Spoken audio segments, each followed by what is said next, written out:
The city of Cusco lay nestled in the Peruvian Andes, a blend of history and modernity, where the ancient Inca masonry seamlessly merged with Spanish colonial architecture.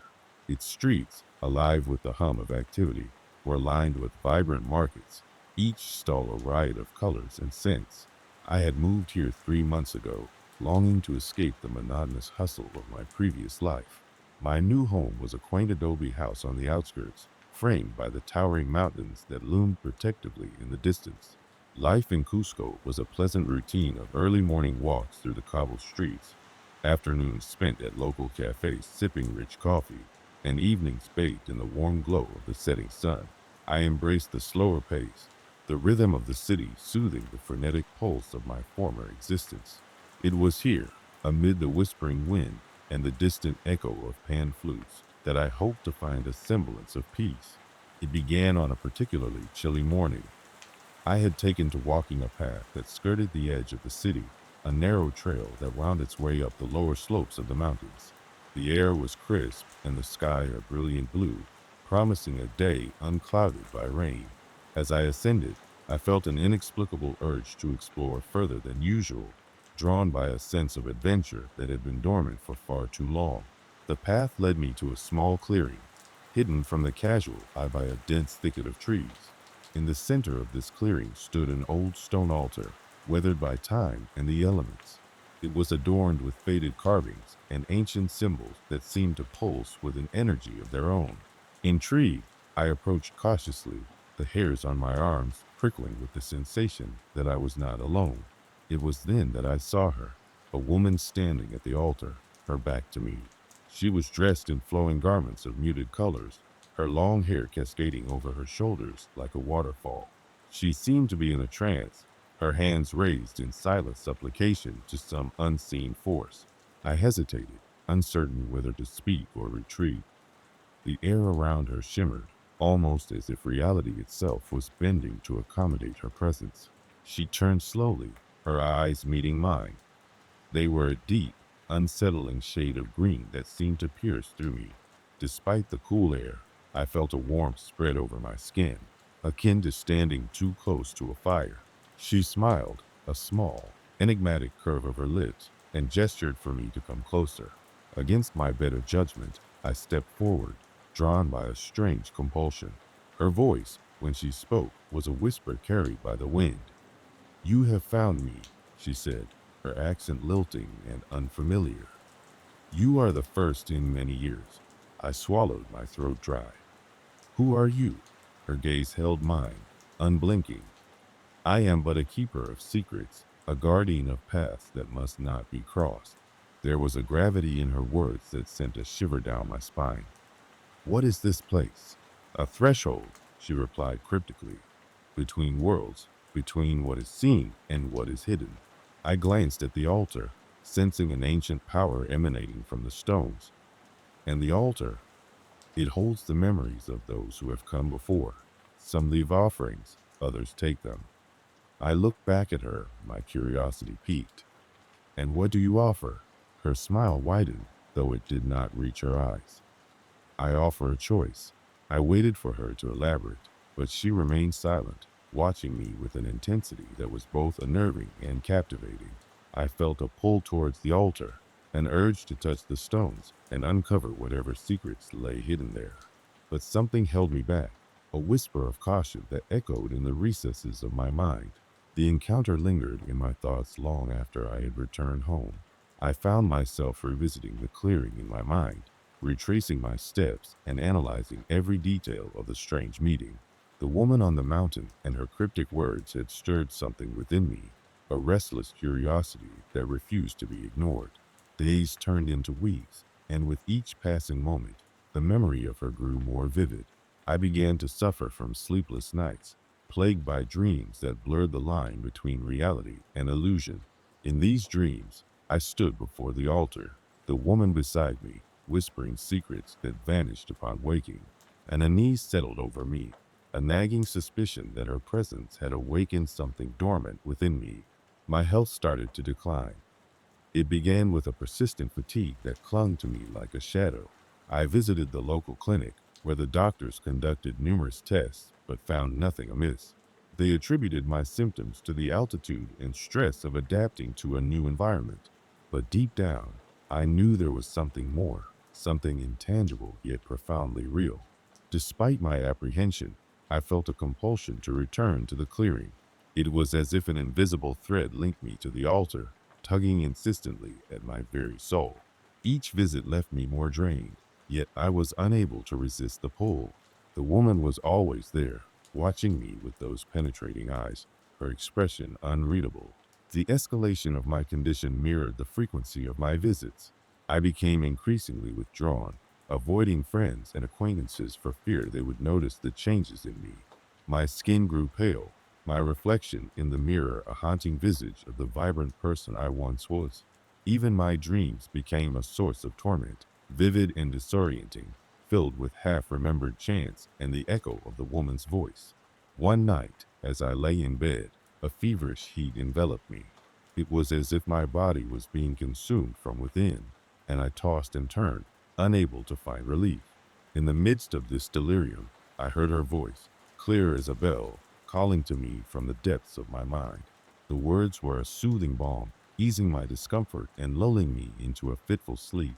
When I awoke, I found myself standing in the clearing, the altar before me, the woman a silent sentinel at my side. It was the culmination of all my dreams, the tangible merging with the abstract. I felt an overwhelming urge to touch the stones, to embrace the power they offered and unravel the mysteries they concealed. She watched as I reached out, her expression serene yet expectant. The moment my fingers brushed the cool surface of the altar, a sensation akin to an electric shock surged through me. Visions flooded my mind, disjointed and fleeting, glimpses of lives lived long ago, sacrifices made in the name of forgotten deities. The climax was both exhilarating and terrifying, a crescendo of emotions that left me breathless. I understood, in that instant, the weight of the choice she had spoken of, the duality of taking and offering. It was a burden I had unwittingly accepted, a pact forged in the shadows of the mountains. As the vision subsided, I found myself kneeling before the altar, the woman now only a faded memory, her presence dissipating like mist in the morning sun. I felt a profound sense of loss, yet also a strange liberation, as if a part of me had been set free. The aftermath of that night left its mark on me, a lingering fear that refused to be dispelled. I had glimpsed the other side, the hidden truths that lay beyond the veil of the known world, and it had changed me irrevocably. My health gradually improved, the unexplained illness receding like a tide, but the memory of the encounter remained, etched into my very being. I never returned to the clearing, though the temptation was always there, a siren call that whispered to me in moments of solitude. The woman on the mountain had given me a gift and a curse, a reminder of the delicate balance between the seen and the unseen. I carried it with me, a secret shared with no one, a part of the tapestry of my new life in Cusco. The city, with its vibrant streets and ancient echoes, continued to thrive around me, oblivious to the mysteries hidden in its midst. I watched the mountains from my window, their peaks shrouded in mist, and felt a connection to them, an understanding that transcended words. The fear lingered, a gentle reminder of the power that lay dormant within the stones and within me. In the heart of the Colorado mountains, where the air is thin and the trees stand like ancient sentinels, I found myself alone in a small cabin, seeking solace from the chaos of urban life. The cabin, an old family retreat, promised serenity and a chance to reconnect with nature. Its rustic charm, nestled among pines and whispering winds, was the perfect antidote to my restless mind. I spent my days hiking the trails, absorbing the quiet beauty of the landscape. The sky stretched endlessly above, a brilliant tapestry of blues and whites. Nights were spent by the fireplace, the crackling wood a comforting soundtrack to my solitude. Here, surrounded by nature's grandeur, my troubles seemed small, almost insignificant. One evening, as the sun dipped below the horizon, painting the sky with streaks of pink and orange, I decided to explore a lesser-known path I had stumbled upon earlier. It was narrow and overgrown, clearly not traveled often. Curiosity piqued, I ventured into the trees, feeling the thrill of the unknown course through me. The path wound deeper into the forest, the underbrush growing thicker, the trees closing in around me. I was enveloped by the earth's musk, the scent of pine and damp leaves. As twilight settled, a peculiar stillness descended. The forest, once alive with the chatter of birds and rustle of small creatures, became eerily silent. It was then that I noticed the symbols. Carved into the trunks of the trees were intricate designs, swirling patterns that seemed to pulse with an ancient energy. They were unlike anything I had ever seen, both beautiful and unsettling. I felt a chill race down my spine, a creeping unease that urged me to turn back. But curiosity had a stronger hold. I pressed on, each step taking me further into the wood's embrace. The symbols became more frequent, their shapes more complex. They seemed to guide me, leading me deeper into a world that felt both familiar and alien. As darkness fully claimed the forest, I stumbled upon a clearing. In its center stood a stone altar, weathered by time and adorned with the same symbols that marked the trees. A ring of stones encircled it, their surfaces etched with cryptic runes. An oppressive energy pulsed in the air, a tangible force that set my heart racing. At that moment, a low hum filled the clearing, resonating from the stones themselves. It was a sound that bypassed the ears and vibrated through my bones, awakening a primal fear I couldn't rationalize. The air shimmered, and for a brief second, I thought I saw shadowy figures flicker between the trees, watching, waiting. Quickly, I retraced my steps, my feet barely touching the ground as I fled the clearing. The forest seemed to close in behind me, the path swallowed by shadows. When I finally burst free of the trees, the cabin's warm glow was a beacon of safety. I locked the door behind me, the wood solid and reassuring. Sleep was elusive that night. My mind replayed the events in the clearing, the symbols, the altar, the strange entities. I couldn't shake the feeling that I had stumbled upon something ancient and powerful, something that lay dormant in the forest depths. The following days were filled with an uneasy tension. I avoided the path leading to the clearing, instead choosing familiar trails. But the sense of being watched persisted, a constant prickling at the back of my neck. Shadows seemed to move of their own accord, and the forest, once my refuge, now felt like a living entity, aware of my presence. It was on the sixth day that I found the book, hidden beneath a loose floorboard in the cabin. Its cover was worn, the leather cracked with age. Inside, pages were filled with handwritten notes, sketches of symbols that matched those on the trees and altar. It spoke of a cult, the cult of Lilith, that once inhabited these mountains. The cult, according to the book, worshipped a dark entity they believed to be the mother of all demons, a being named Lilith. They performed rituals to summon her, to gain her favor and power. The book detailed their practices, their beliefs, and the fates of those who dared to interfere. My heart pounded as I read, the words both fascinating and terrifying. The symbols were keys, conduits to another realm. The altar, a portal. The shadowy figures I had seen were guardians, protectors of the ritual site. I felt my world tilt, the boundary between reality and myth blurring. Each night, I dreamed of the clearing, the altar, the figures. In my dreams, they spoke in hushed tones, their words a language I couldn't comprehend, but felt deep in my soul. Their whispers haunted my waking hours, a constant reminder of the unknown lurking just beyond the cabin's walls. Driven by a compulsion I couldn't ignore, I returned to the clearing. The air was thick with anticipation, the hum louder, more insistent. I stood before the altar, the stones cold beneath my hands. The clearing seemed to breathe, alive with energy. I traced the symbols, each curve and line a pathway to another world. As my fingers brushed over the stone, a vision unfolded before me. I saw the cult, their faces hidden by dark hoods, chanting in unison. The air shimmered, and a figure emerged from the shadows, her presence commanding, her aura both beautiful and terrifying. Lilith. Her eyes met mine, and in that moment, I understood. She was power, untamed and ancient, a force beyond comprehension.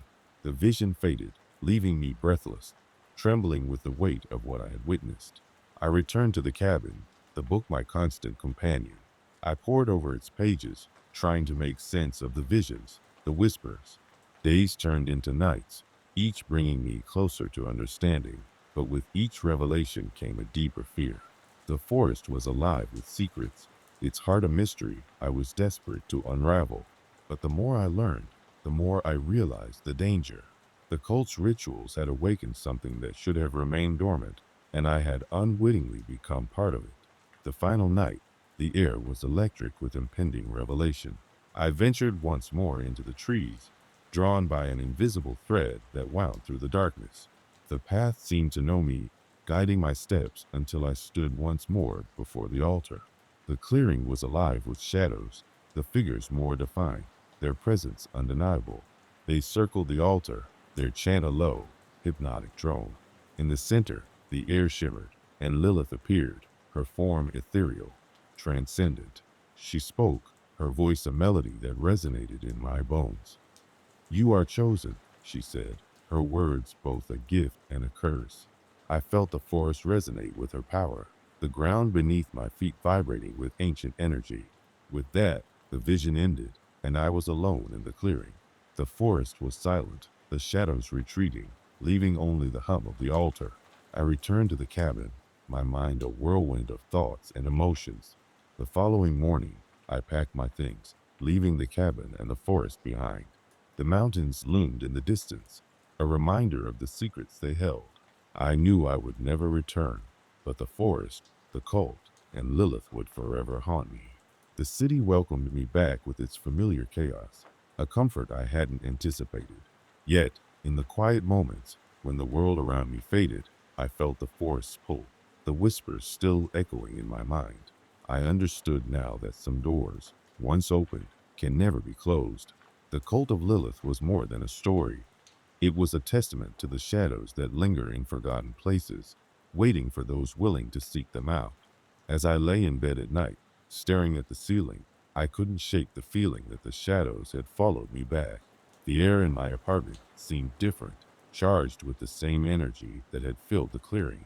The shadows in the corners of my room seemed to sway gently, as if acknowledging my presence, my return to the mundane world. I often hear faint whispers just as I am about to drift off to sleep, a gentle susurration that I can almost understand. The humming, a constant reminder of that other world, sometimes fills my ears, a lullaby from a place beyond the veil of our reality. Occasionally, I find myself drawn to the old book, now hidden away in a drawer. Its presence is both a comfort and a threat, a link to the knowledge I've gained and the fear of what lies beyond. I have resisted the urge to delve into its pages again, knowing that to do so would bring me ever closer to that ancient power I glimpsed in the forest. The world feels different now, as if overlaid with a thin veil of something else, a reality just out of reach. I go through my days carrying the weight of this knowledge, a secret that cannot be shared, an experience that set me apart. I am changed, marked by the encounter. The forest, with its secrets and shadows, calls to me still. I know that somewhere in the depths of those woods, the cult of Lilith continues its vigil, watching, waiting. I am forever tethered to that place, a part of me left behind among the trees and stones. And so, I live with the fear, the understanding that some forces are beyond comprehension, that some secrets are best left undiscovered. The shadows remain, ever present, a testament to the power of belief and the mysteries that hide in the quiet corners of our world. I've always enjoyed the sensation of solitude, the gentle embrace of quietude that one can only find when truly alone. It was this desire for isolation that led me to purchase the little outbuilding deep in the heart of Validay's forest. The locals spoke of the place in hushed tones, as if it held secrets better left untold. I dismissed their tales, attributing them to overactive imaginations and generations of folklore. The building was old, its walls weathered by time, but it stood solid against the encroaching wilderness. The forest was dense, a thick blanket of emerald, and the air was perfumed with the earthy scent of pine and moss. The first few days were blissful. I spent my time exploring the trails, weaving through the trees, collecting my thoughts in the stillness. The forest was enchanting, the kind of place where reality seemed to blur at the edges. the world softened by the whisper of leaves in the wind. At night, when the forest was cloaked in darkness, I found solace in the small library within the outbuilding, losing myself in volumes of forgotten lore. It was on the fifth day that the first disturbance occurred. I was walking along a familiar path, one that led to a small, crystal clear stream I'd found earlier. The path twisted around a large oak, its roots like gnarled fingers clawing at the earth. But as I rounded the corner, the stream was gone. In its place was a dense thicket, a barricade of brambles and undergrowth that seemed to have sprung up overnight. Perplexed, I retraced my steps, but the path had shifted, leading me in circles until I stumbled back to the outbuilding, disoriented and unsettled. That night, as I sat by the fire, I convinced myself it was a trick of the mind, a lapse in memory, or an innocent misjudgment. But a knees nagged at the corner of my consciousness, a persistent whisper I couldn't quite ignore. I slept fitfully, dreams flitting through my mind like shadows, elusive and nonsensical. Over the following days, the disturbances escalated. Paths I'd walked with confidence twisted into labyrinthine puzzles. The landmarks I used to orient myself vanished, replaced by trees that stood like silent sentinels watching with unseen eyes. The forest seemed alive, its mood shifting with the rising and setting sun. I began to feel like an intruder in a domain that did not welcome me. One morning, as the mist clung to the forest floor, I ventured deeper into the woods, determined to find the stream that had so inexplicably disappeared. The forest was silent, the kind of silence that presses against your ears, making you hyper aware of every rustle of leaves. As I walked, I began to notice something peculiar. The trees bore markings, strange symbols carved into their bark, patterns that seemed almost deliberate. They were unlike anything I had seen before, neither ancient runes nor any recognizable language. Each carving was precise, the lines sharp and deep, as if etched with intent. I followed the trail of symbols, each mark leading me further into the forest's heart. Time lost meaning as the sun dipped below the horizon, the sky washed in hues of pink and gold. The air grew colder, a chill that seeped into my bones. It was then that I realized I was lost. The path had vanished, swallowed by the forest's ever-changing form, and I stood alone in the gathering darkness. The night was oppressive, the kind that breeds fear in the most rational of minds. I could feel the forest around me, its presence heavy and suffocating. Panic clawed at my throat, but I pushed it down, forcing myself to breathe, to think. I needed to find my way back, but every direction looked the same, a tapestry of shadows and indistinguishable forms. And then, in the distance, I saw it, a faint glow, like a beacon in the dark. Hope flared within me, and I moved toward it, brushing aside branches that snagged at my clothes. As I drew closer, the glow resolved into something more defined, the flicker of light that seemed to pulse with a rhythm that matched my racing heart. The source of the light was a clearing, a perfect circle surrounded by trees that stood unnaturally still. In the center was a stone altar, its surface etched with the same symbols that adorned the trees. The glow emanated from the symbols, a soft, ethereal light that cast long shadows across the clearing. It was both beautiful and terrifying, an inexplicable anomaly that defied logic.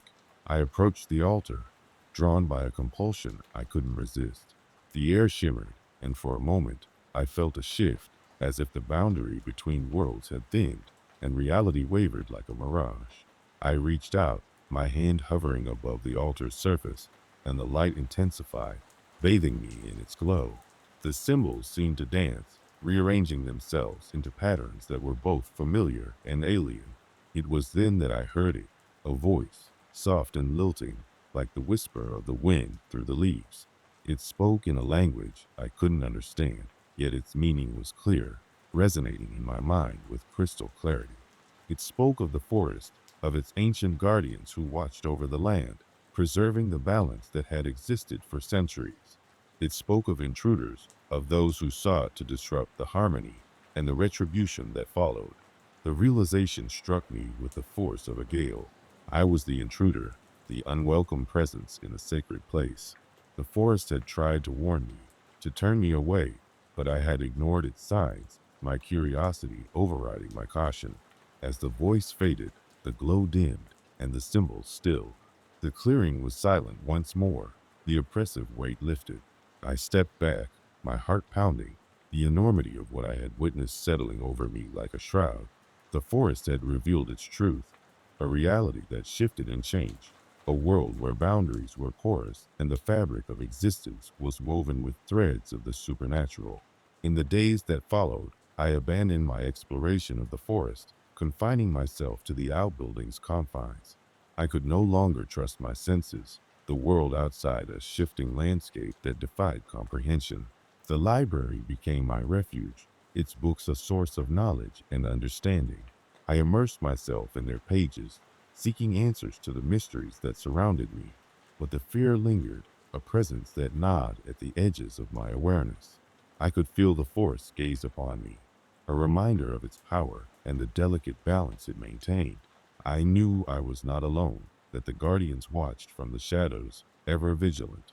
I resolved to leave Valade, to return to the world I once knew, where reality was governed by laws I understood. But as I packed my belongings, I couldn't shake the feeling that the forest would not let me go so easily. Its tendrils had wrapped around me, binding me to its secrets. The truth I had glimpsed a tether I could never sever. As I stood on the threshold of the outbuilding, I glanced back at the forest, its trees towering like a wall of sentinels. The air was still, the silence profound, and I knew that I would carry the forest with me, its mysteries embedded in my soul, a part of me forever altered. I stepped into the world beyond, but the fear lingered, a shadow that followed me, a reminder of the shifting reality that lay hidden beneath the veneer of the mundane. The guardians watched from their hidden realm, and I knew that, in some way, I was still within their grasp. The woods behind my grandfather's old house always held a certain allure. As children, my brother Danny and I would often play there, weaving our own stories of adventure among the towering pine trees and the soft carpet of fallen needles underfoot. It was a place of imagination, a tapestry of whispers carried by the winds, and we were its eager participants, unaware of the shadows lurking just beyond our innocent gaze. Years passed, and life took me elsewhere. My visits to grandfather's house became infrequent, a seasonal obligation rather than a regular joy. It was during one of these visits, spurred by nostalgia and a desire to reconnect with simpler times, that I returned to the woods. I intended a brief walk, a mild exercise in remembering the childhood that now felt like a faded photograph.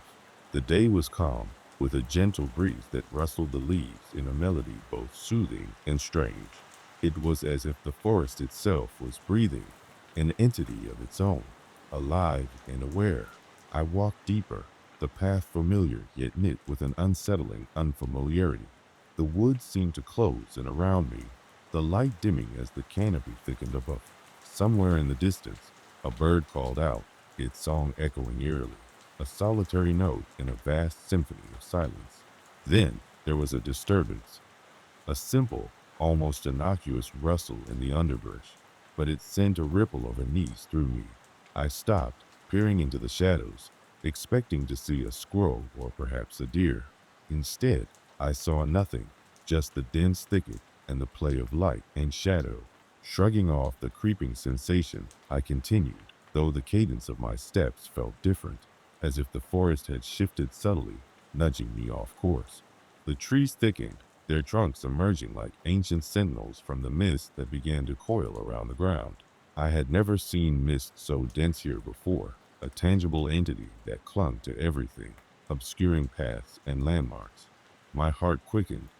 I was not someone who easily succumbed to fear, but here and now, in this unfamiliar version of a familiar place, the sensation was palpable. I turned, deciding it was time to return to the house, but the path I had followed was gone, swallowed by the encroaching fog. Panic threatened to rise, but I quelled it, focusing instead on calm, logical thoughts. I could retrace my steps, find my way back. Yet every attempt seemed to lead me deeper into the forest, the surroundings altering with each pivot, as if I was caught in a labyrinth designed by some ancient intelligence. Soon, I stumbled upon a clearing that should not have existed, an anomaly in the dense woodland. In the center stood a structure, more of a ruin, woven almost seamlessly into the forest itself. Vines and moss clung to its stone, an altar perhaps, or the remains of some bygone civilization. The air here was different, charged with an energy that was both ancient and pulsing with life. Drawn inexplicably towards it, I felt as though I was being watched, a thousand unseen eyes tracking my every movement. As I approached, something flickered at the edge of my vision. Figures, transparent and ethereal, danced among the trees. At first, I thought them mere tricks of my eyes, but as the moment stretched, they grew clearer, defined. They were people, or had been once, clad in garments that spoke of a time long past.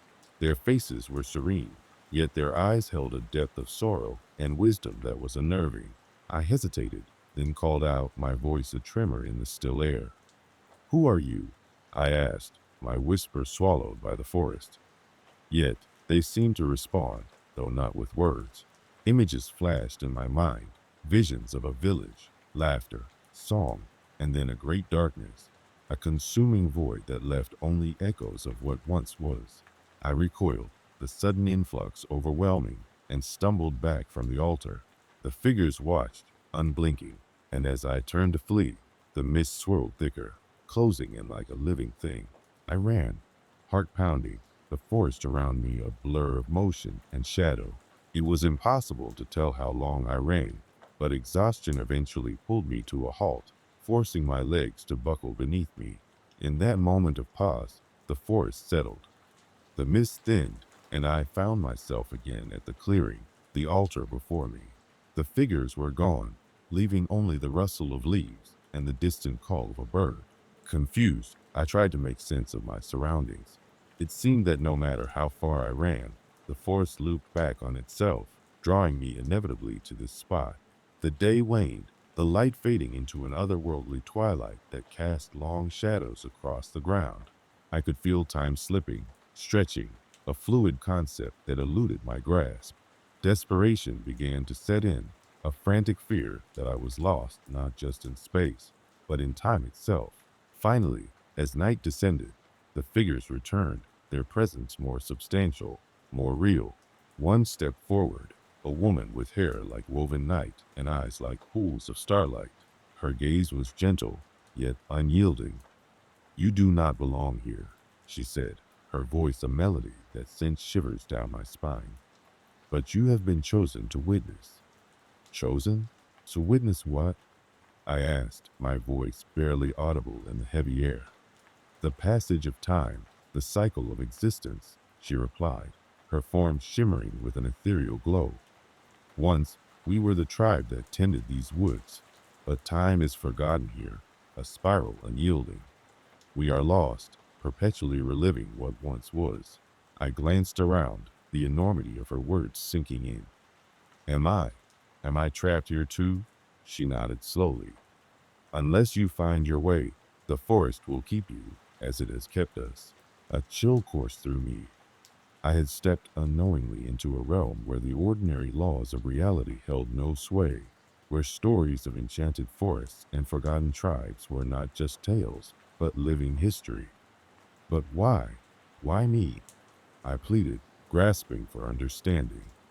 "Because you are one who remembers," she said, her eyes holding mine. "You remember the past, the stories, the life that once was.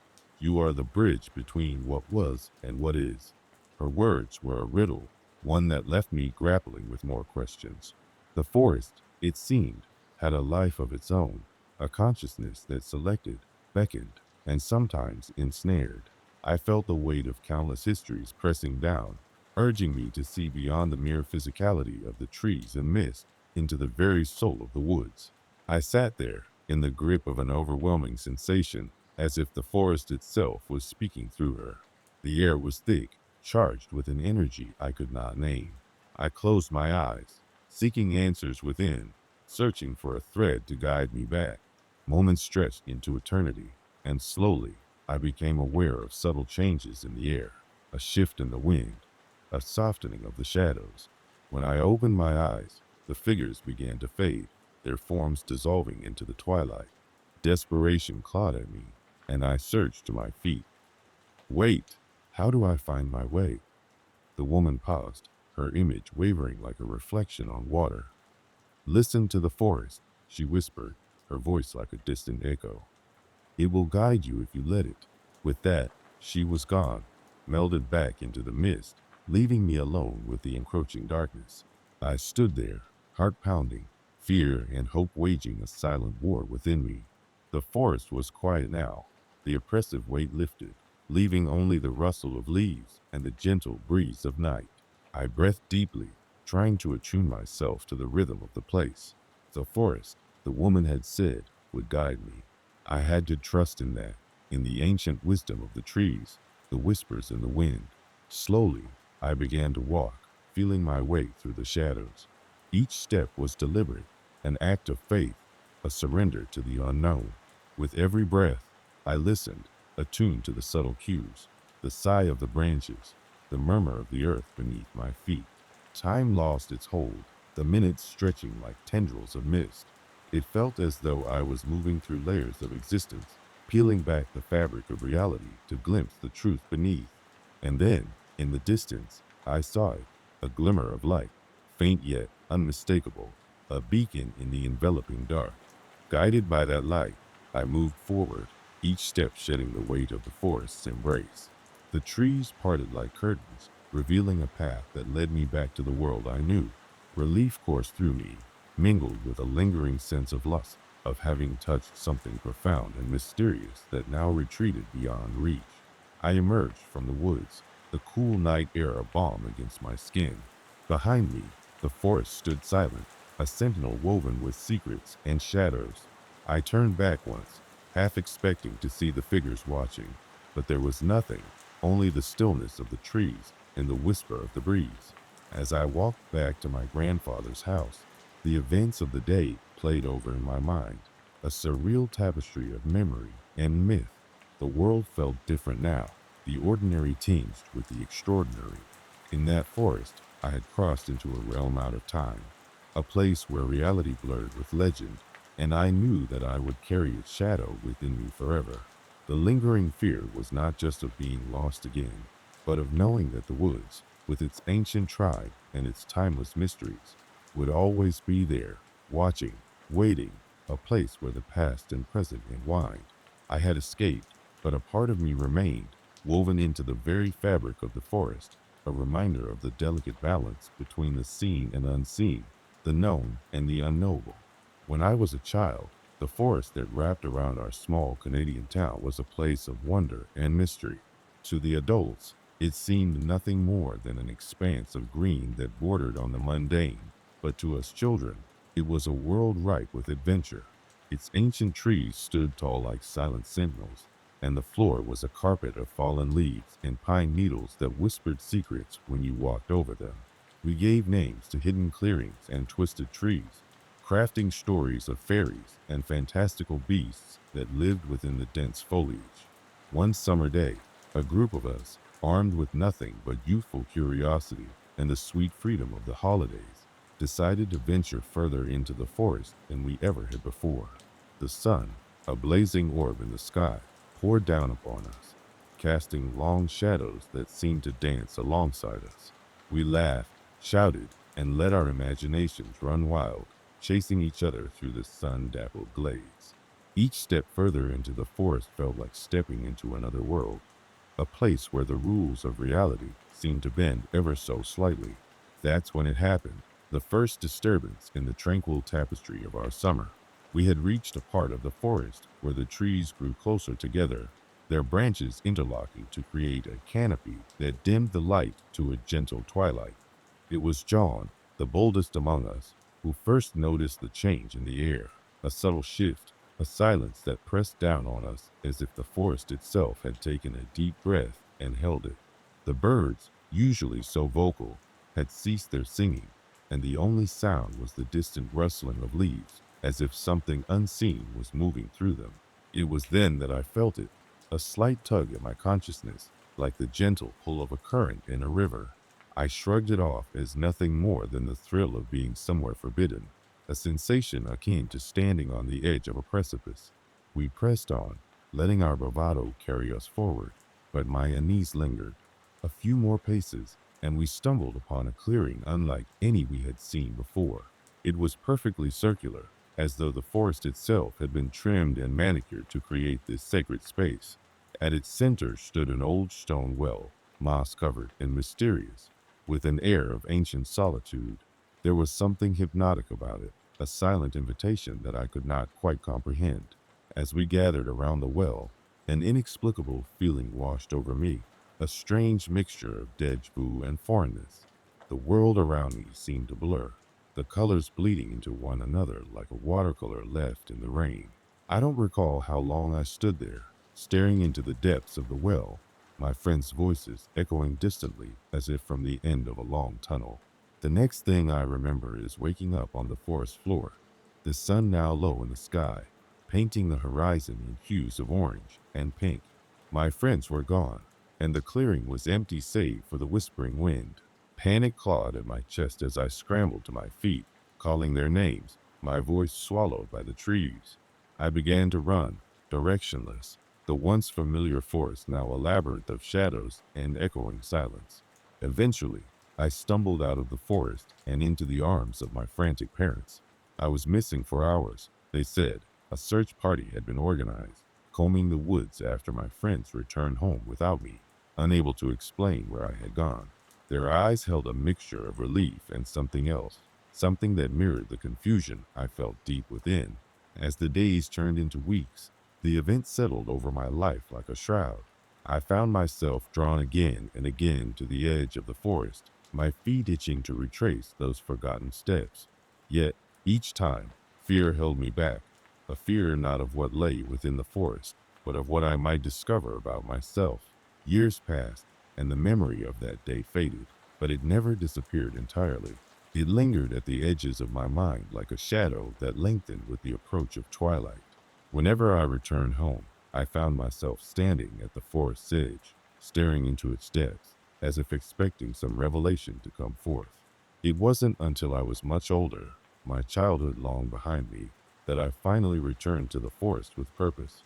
I had been studying the phenomenon known as missing time, a peculiar aspect of certain paranormal investigations.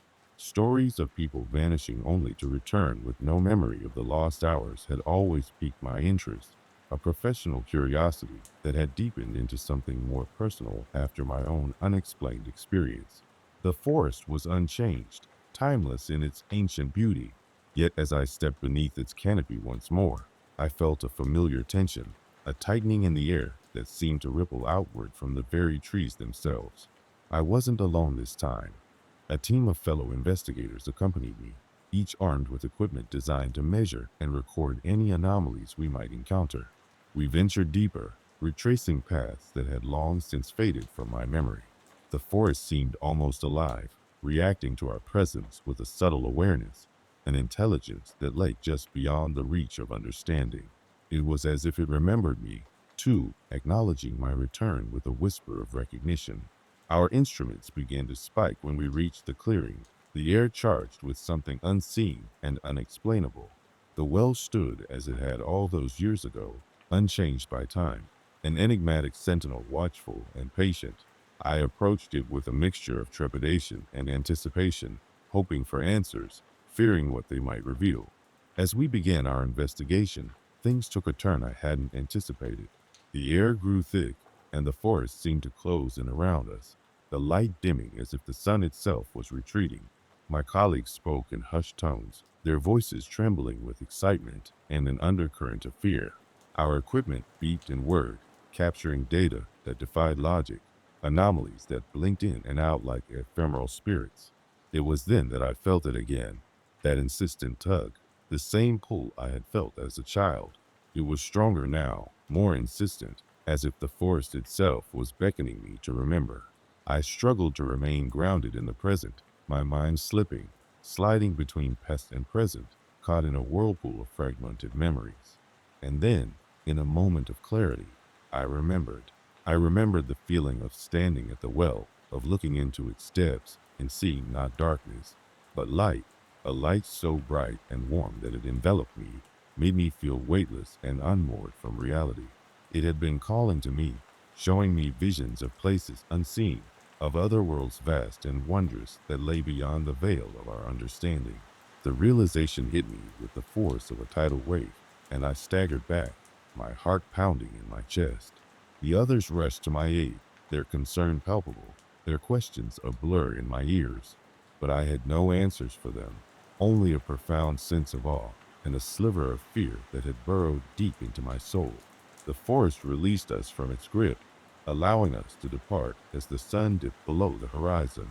But the experience stayed with me, a haunting melody that played on the edges of my consciousness.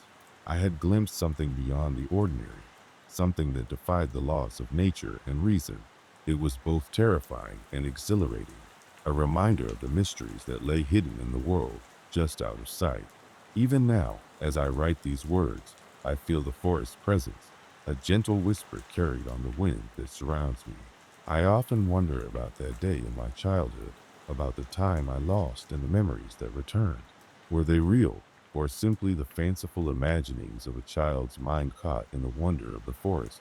I may never know for certain, but the memory lingers, a haunting specter that dances just outside the periphery of my understanding. Perhaps some mysteries are not meant to be unraveled, and some doors better left unopened. The forest remains, a timeless enigma that guards its secrets well. Yet, I am drawn to it still, my soul yearning for answers, and perhaps a small part of me hoping to lose myself in its depths once more. When I was a child, I went missing in the forest. It was a brisk autumn afternoon, the kind where the air feels both invigorating and soothing, and the ground beneath your feet crunches with every step. I was 10, full of an adventurous spirit that often led me farther than my parents preferred. The forest, with its towering pines and ancient oaks, was my playground, a place where my imagination had the freedom to run wild among the whispering leaves and sun-dappled trails. My mother often warned me not to wander too far, her voice laced with concern that seemed unwarranted to my young ears. The forest was my friend. After all, its paths familiar, its sounds comforting. On that day, I didn't heed her warning. I remember setting out with a confidence that only a child possesses, a belief in my invincibility and the infallibility of the world around me. The first disturbance came as I ventured deeper into the woods than I had before. The sunlight, once pouring generously through the treetops, dimmed as the canopy grew denser. My steps slowed, a chill creeping into the air that felt out of place on that sunny afternoon. I paused, a moment of hesitation tugging at my consciousness, but I brushed it aside, chalking it up to nothing more than the unfamiliarity of my surroundings. It was then I noticed it, a shape out of the corner of my eye, something moving between the trees, a dark silhouette that seemed to blend seamlessly with the shadows. I turned quickly, heart pounding with a mix of fear and curiosity, but there was nothing there, only the rustle of leaves and the distant call of a bird. Shaking my head, I convinced myself it was just my imagination. As I continued, I realized I no longer recognized the trees around me. The paths had disappeared, swallowed by a carpet of fallen leaves, and the comforting sounds of the forest were replaced by an unsettling silence. I called out, my voice echoing in the vast emptiness, but only the wind replied, whispering secrets I couldn't understand. Panic slowly seeped into my bones, an insidious feeling that grew with every step I took. I tried retracing my steps, but the forest seemed to shift around me, paths twisting and turning in ways they hadn't before. The sun was slipping behind the horizon, painting the sky in hues of orange and purple, and with it, my hope began to wane. And then I saw it again, the shadowy figure, closer now, standing still among the trees. Its presence sent a shiver down my spine, the air around it heavy with a sense of foreboding. I wanted to run, to scream, but my feet were rooted to the spot, my voice trapped in my throat. It began to move towards me, and as it did, the forest seemed to come alive with sound, a cacophony of whispers, like 1,000 voices, all speaking at once, filled the air. I couldn't make out the words, but the tone was unmistakable, urgent, pleading, a warning I couldn't decipher. Just as the figure drew near, something snapped within me, a primal instinct that propelled me forward, away from the encroaching darkness. I ran blindly, branches tearing at my clothes and skin, feet stumbling over roots and rocks. I ran until my lungs burned and my legs ached, the forest blurring around me in a haze of fear and adrenaline. And suddenly, I was free. I burst out of the trees into a clearing, the open sky above a welcome sight. My parents were there, faces etched with worry and relief as they enveloped me in their arms. I was safe, but the memory of that day would linger, a shadow cast over my childhood. Years passed, the memory fading to the back of my mind, but never fully erased.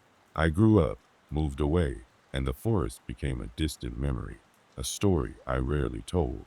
But it never left me, and sometimes, in the quiet moments, I would feel its presence, a persistent reminder of the unknown that still lay within those woods.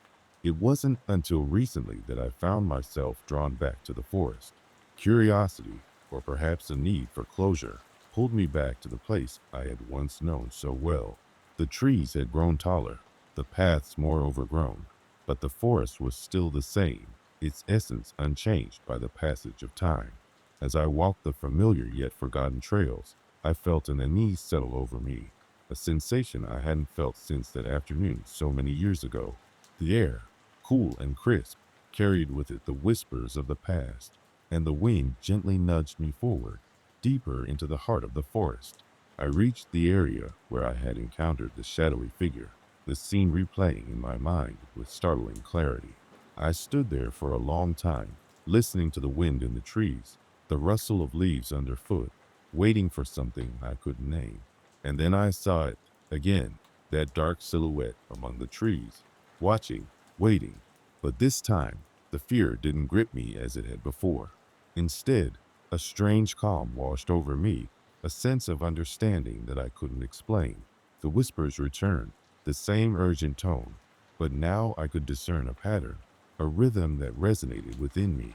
The figure moved closer, its form more defined, and with it, the whispers grew louder, more insistent. I stepped forward, compelled by a force I didn't understand, and as I did, the air around me shifted, like stepping through a veil into another realm.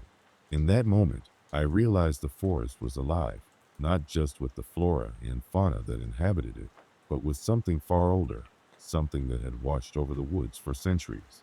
The figure was a guardian, a keeper of secrets and stories long forgotten, its presence a part of the natural order. I stood there, in the twilight of the forest, a sense of peace enveloping me. The fear that had once consumed me transformed into a deep respect for the mysteries that lay hidden beyond the veil of the ordinary world. I had returned to confront the ghost of my past, but instead, I found a connection to something greater, a reminder of the delicate balance between the known and the unknown. As I made my way back, the forest seemed to open before me, guiding me gently towards the edge, the path clear and welcoming. I emerged from the trees as the sun began to set, casting golden light over the landscape, painting the world in warmth and tranquility. Even now, as I write this, the memory of that encounter lingers, a presence that has become a part of me. The forest, with its secrets and shadows, remains a constant, a reminder of the unseen forces that shape our lives. And though the experience has faded with time, the essence of it stays with me, a whisper in the wind, a shadow in the trees, a haunting melody that echoes in the depths of my soul.